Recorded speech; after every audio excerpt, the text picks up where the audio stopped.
everybody. Mike Puto, Mr. Marathon, out and about Marathon Town. And today we're with Commissioner George Neugent.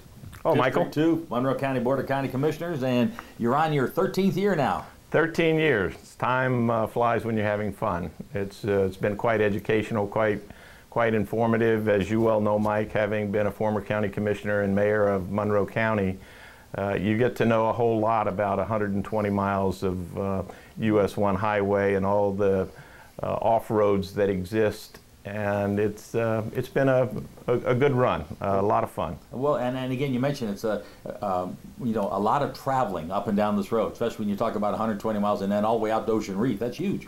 Yes, we have a very unique geographical county that is linear in nature, which creates a lot of complications. We have triplicates in just about everything: hospitals, high schools, government centers. It's an expensive operations to run government in a county that's 120 miles long. Well, and the only reason you got to go lower, middle, and upper Keys is because you got to give the service. I can remember mega years ago where you had to drive to Key West to get a building permit. That's true, so. and courthouses yes. were all in Key West, and Monroe County has now become a year-round economy.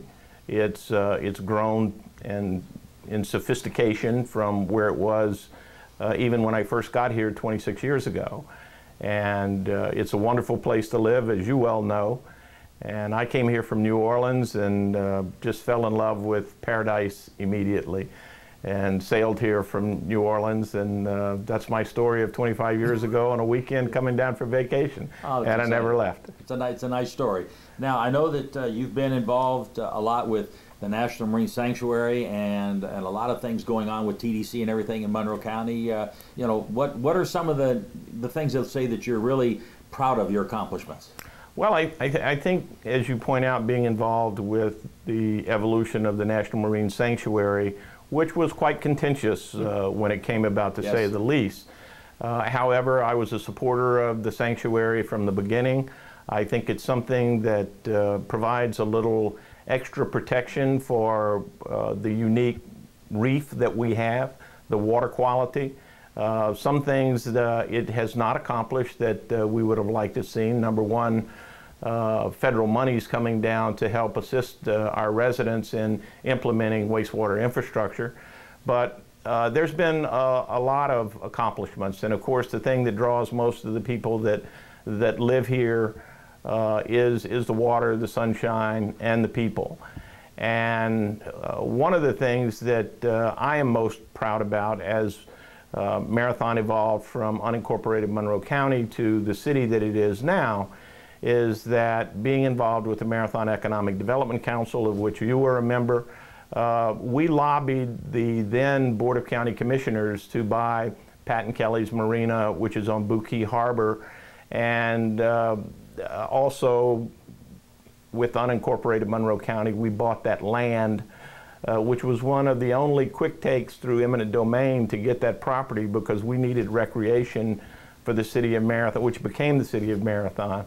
And now we have a beautiful protected harbor out there with mooring field, a very nice, well-run marina with a state-of-the-art park, which the city of Marathon has done a tremendous job in promoting. So that's one of the things that stands out, namely because I'm a Marathon resident. Well, and it's kind of neat. We have all the mooring balls that are out there that are well maintained, and I know that you sit on the National Marine Sanctuary Advisory Council, and Bruce Popham, who also lives in our area here and has his marina, and he's been very instrumental in helping out with the program. He's a go-getter guy. Absolutely. Bruce and I have been friends for just about as long as I've lived in the Keys. He runs and operates Marathon Boat Yard now, and has been very much involved with the Sanctuary Advisory Council. In fact, I think I nominated Bruce to come on the Sanctuary Advisory Council many years ago. He is presently the chair. I was the chair back then as a county appointee from the local elected official. And the Sanctuary Advisory Council represents many different groups, business groups, user groups throughout Monroe County, because one of the biggest concerns that we had when the sanctuary it came about was exactly how involved the feds were going to be in involving themselves in the upland part of Monroe County, i.e. the state of Florida. And I think over the 20 years of its existence since 1990, that the Sanctuary Advisory Council has been very important in making sure that there's been an acceptable level of involvement and a lack of incursion into local government.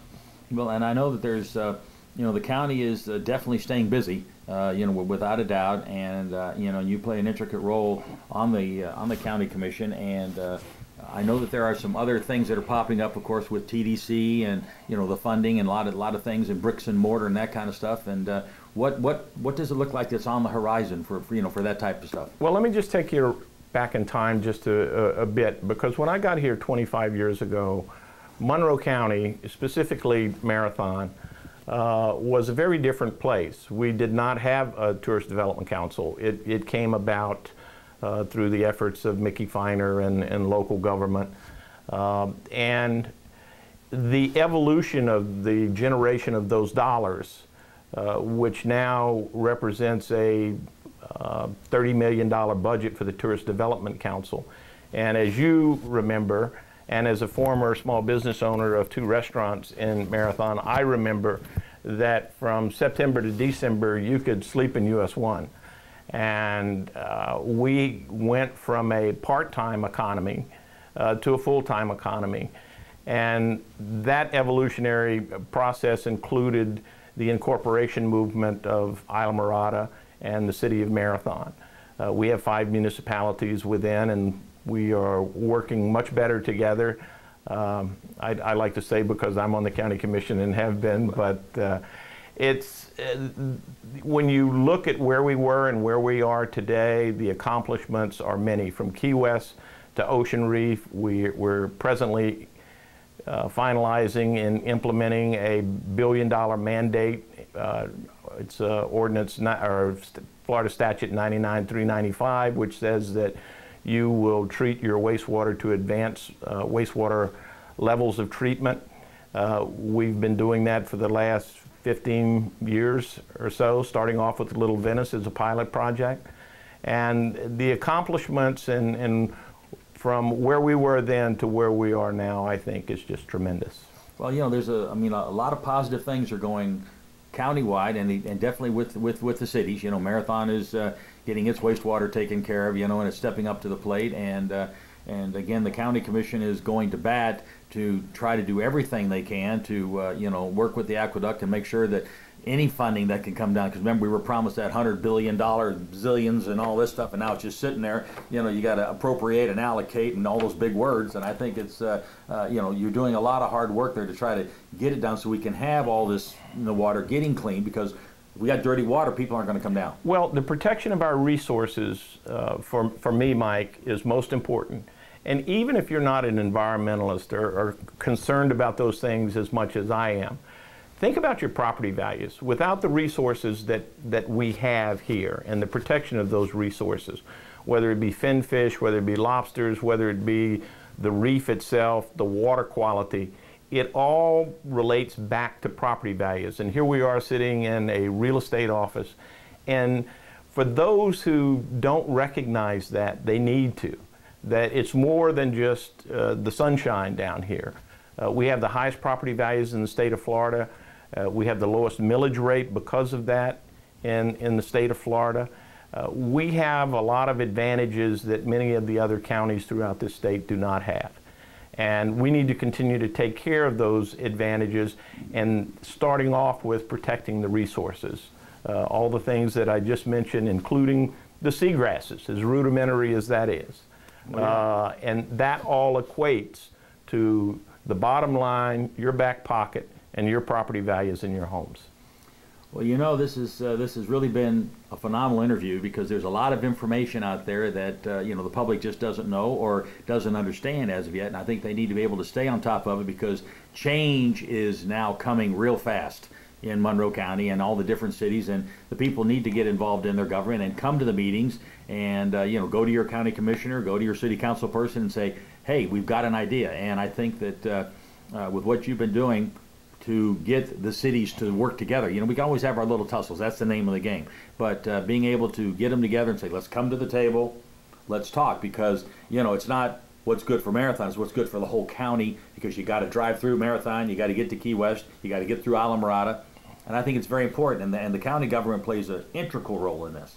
Absolutely. Along with the different cities, the makeup of the present Board of County Commissioners is, I think, a very good makeup.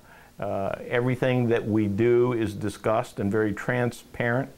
There is no discernible voting pattern as there was in the past. And you understand government as well as anybody, Mike, having been involved with the politics. And I think we've come a long way from those days when you were on the county commission to where we are today. Yeah, it's a huge change, you know, without a doubt. Well, George, we've had a lot of fun talking to you and getting the information out, and we'll definitely continue the conversation. Looking forward to a lot of good golf games with you, buddy, and thanks for being a good friend. And I appreciate that, Mike. Thank you very much. We're here. Until next time, everybody.